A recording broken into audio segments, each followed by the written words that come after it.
قل بفضل الله وبرحمته فبذلك فليفرحوا هو خير مما يجمعون۔ مومن عورتوں سے کیا مطلوب ہے؟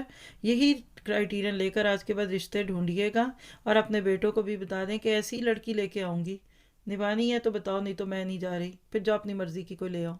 اچھی بچیوں کو لا کر اپنے بگڑے ہوئے بچوں کے سامنے ایک ٹرائل اینڈ ایرر نہ کیجیے، یہ بڑا ظلم ہے آج رشتوں میں۔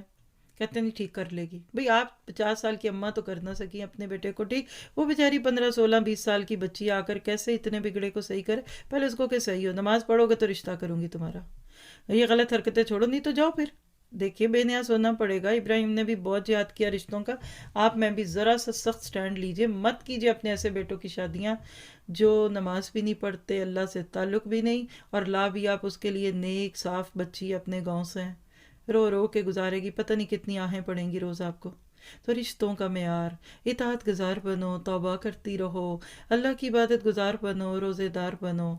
تو ہمیں بھی فتنوں سے بچنے کے لیے اپنے اندر یہ خصوصیات لانی ہے، اور اپنی بیٹیوں کو آج سے یہ لسٹ دے دیجئے کہ ایسی بنو گی تو تم میری بیٹی ہو، ورنہ تم مجھے باتیں کروانی ہے تو تم جو چاہو اپنے معاملے میں سوچ لو۔